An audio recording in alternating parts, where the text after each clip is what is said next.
నమస్కారం, నా పేరు బాలా. బీసీఎన్ న్యూస్ కి స్వాగతం. ముందుగా ముఖ్యాంశాలు. కుప్పం నియోజకవర్గంలో కొనసాగుతున్న సీఎం చంద్రబాబు పర్యటన. రేపు ఆర్టీసీ బస్టాండ్ సమీపంలో భారీ బహిరంగ సభ.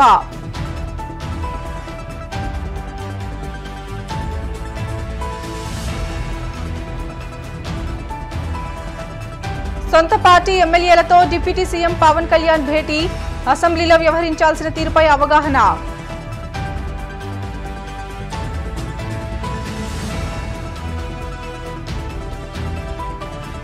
లోకేష్ ప్రజా దర్బార్కు వినతుల వెలువ. 6 నెలల్లో కార్పొరేషన్ ఏర్పాటు చేస్తామంటూ స్వర్ణకారులకు మంత్రి హామీ.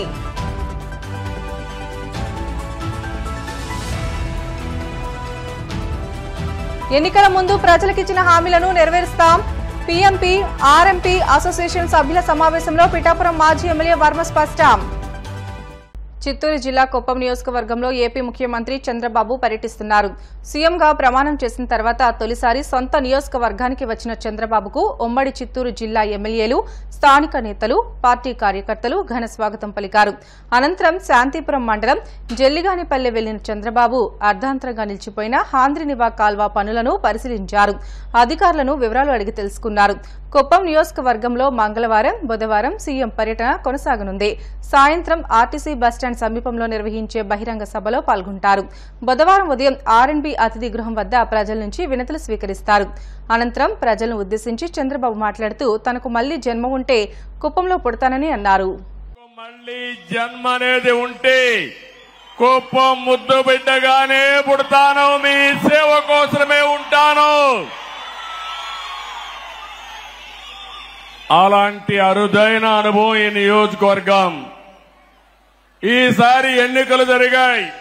164 మంది ఎమ్మెల్యేలు గెలిపించారు. వైఎస్ఆర్ కాంగ్రెస్ పార్టీని చిత్తుగా ఓడించారు. 11 సీట్లే గెలిచారు.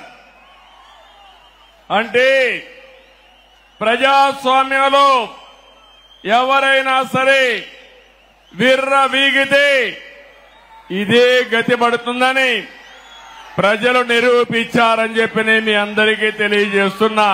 కుప్పం నియోజకవర్గం ఉంది, నా సామాజిక వర్గం లేదు గాని ఈ వెనుకబడిన వర్గాలే నా సామాజిక వర్గం. 40 ఏళ్లుగా గెలిపిస్తున్నారు. అందుకే రాష్ట్రంలో 8 మంది కేబినెట్ మంత్రులుగా బీసీలను పెట్టాం. ఇది ఒక చరిత్ర. 24 మందికి 8 మంది బీసీలు ఉండడం చరిత్ర అని చెప్పి కూడా నేను మీకు తెలియజేస్తున్నా. ఈరోజు 4వసారి నేను ముఖ్యమంత్రిగా ప్రమాణ స్వీకారం చేశాను. ప్రమాణ స్వీకారం చేస్తానే పోలవరం పోయాను, అమరావతికి వెళ్లాను, అసెంబ్లీ సమావేశాలు పెట్టుకున్నాం, కేబినెట్ సమావేశం పెట్టుకున్నాం. తర్వాత నాకు ప్రత్యక్ష దేవుళ్లైన కుప్పం దేవుళ్లని కలవడానికి ఇక్కడికి వచ్చాను. ఇక్కడి నుంచి ప్రజాక్షేత్రానికి వెళతాను.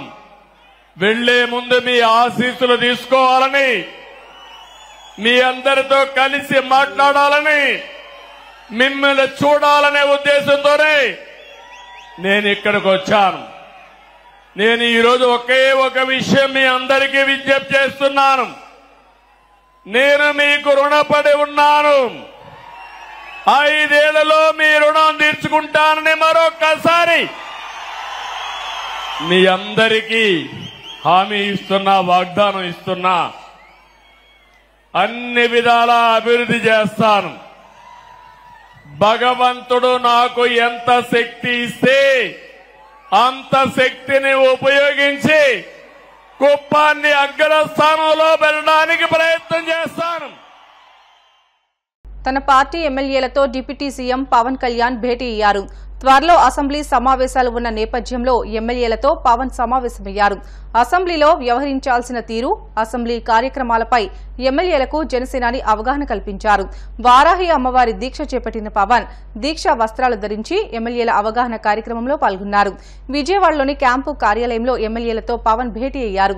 సభలో రూల్ పొజిషన్, 0 అవర్, ప్రశ్నోత్తరాలు, బిల్లుల ఆమోదం వంటి సాంకేతిక అంశాలను జనసేన ఎమ్మెల్యేలకు మంత్రి నాదెండ్ల మనోహర్ వివరించారు. సభకు వచ్చే ముందు నియోజకవర్గంలో సమస్యలను అధ్యయనం చేయాలని ఎమ్మెల్యేలకు పవన్ సూచనలు చేశారు. అసెంబ్లీ సమావేశాల్లో తన శాఖల పరిధిలో జరిగిన నిధుల దారి మళ్లింపుపై పవన్ ప్రస్తావించే అవకాశం ఉంది. 6 నెలల్లో స్వర్ణకార కార్పొరేషన్ ఏర్పాటు చేస్తామని టీడీపీ జాతీయ ప్రధాన కార్యదర్శి మంత్రి నారా లోకేష్ స్వర్ణకారులకు హామీ ఇచ్చారు. మంగళవారం లోకేష్ నిర్వహించిన ప్రజా దర్బార్కు ప్రజలు పెద్ద ఎత్తున తరలివచ్చారు. సమస్యల పరిష్కారం కోసం సామాన్యుల నుంచి ఉద్యోగులు, యువకులు, వివిధ సంఘాల ప్రతినిధులు ప్రజా దర్బార్కు తరలివచ్చారు. అందరి సమస్యలను ఓపికగా విన్న యువనేత ఆయా సమస్యల సత్వర పరిష్కారానికి కృషి చేస్తానని హామీ ఇచ్చారు. స్వర్ణకార కార్పొరేషన్ ఏర్పాటుకు సంబంధించిన విధి విధానాలు ఏ విధంగా ఉండాలి, స్వర్ణకారులు ఎదుర్కొంటున్న సమస్యలపై అధ్యయనం చేసి వివరాలు ఇవ్వాలని మంత్రి లోకేష్ అధికారులను కోరారు. మంగళగిరిలో స్వర్ణకార వృత్తిపై ఆధారపడి అనేక మంది జీవనం సాగిస్తున్నారని, మంగళగిరిని గోల్డ్ హబ్ గా రూపొందిస్తామనే హామీకి కట్టుబడి ఉన్నామని లోకేష్ చెప్పారు. ఉప ముఖ్యమంత్రి పిఠాపురం నియోజకవర్గ ఎమ్మెల్యే కొణిదెల పవన్ కళ్యాణ్ సారథ్యంలో పిఠాపురం నియోజకవర్గాన్ని అన్ని విధాలా అభివృద్ది చేస్తామని జనసేన పార్టీ జాతీయ మీడియా కోఆర్డినేటర్ అజయ్ కుమార్ పేర్కొన్నారు. ఎన్డీఏ కూటమి పాలనలో రాష్ట ప్రజలంతా సుభిక్షంగా ఉండాలని కాంక్షిస్తూ తొలి తిరుపతిగా పేరుగాంచిన కాకినాడ జిల్లా పెద్దాపురం మండలం చదలవాడ తిరుపతిలోని శృంగార వల్లభస్వామి దేవస్థానంలో జనసేన పార్టీ నాయకులతో కలిసి ప్రత్యేక పూజలు నిర్వహించారు. ఈ సందర్భంగా ఆలయ విశిష్టత గురించి ఆలయ అర్చకులు అజయ్ కుమార్ కు వివరించారు. ఈ కార్యక్రమంలో పిల్లా శ్రీధర్, పిల్లా శివశంకర్, జవ్వాది ప్రసాద్, బోనం పరమేశ్, చదలవాడ తిరుపతి సర్పంచ్ కృష్ణమూర్తి తదితరులు పాల్గొన్నారు.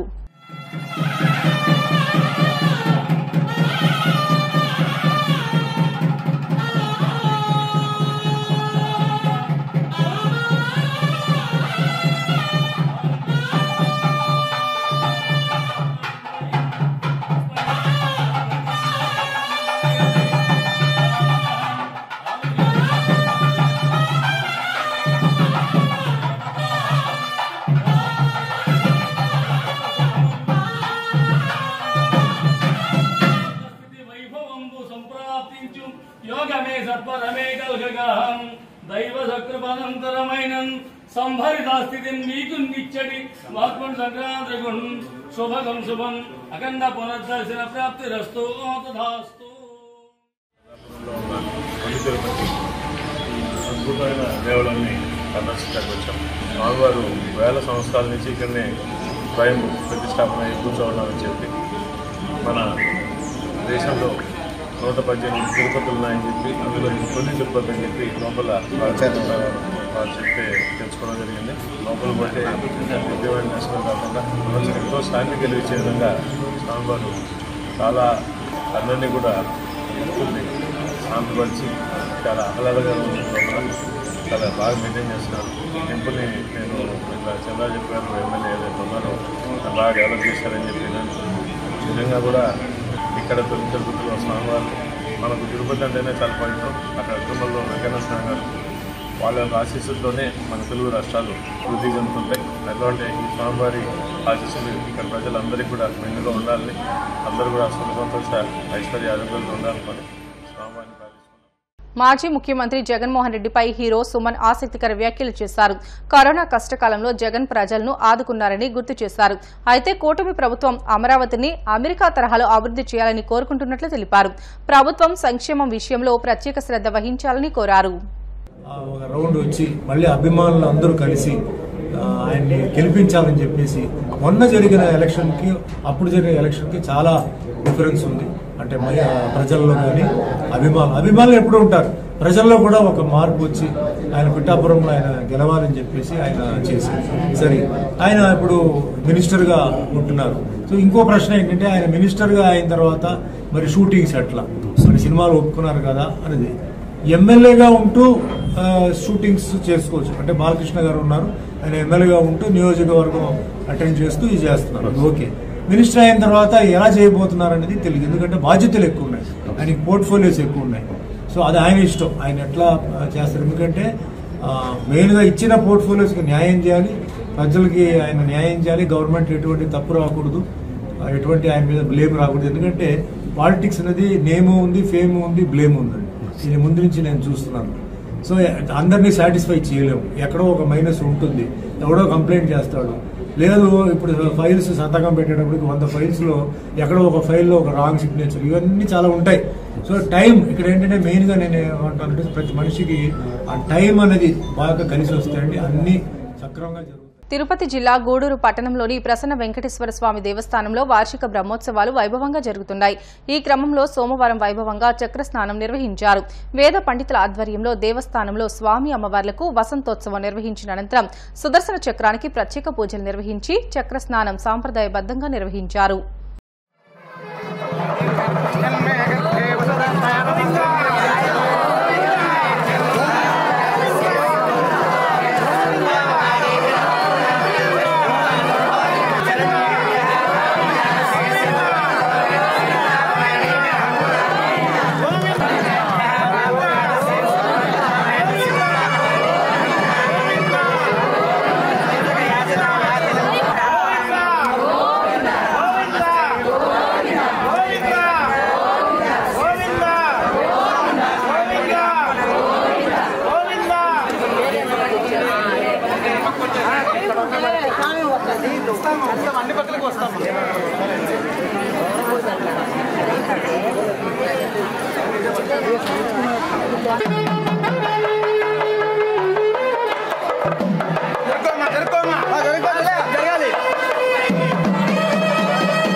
బులెటిన్లో షార్ట్ బ్రేక్ తీసుకుందాం. Stay with us.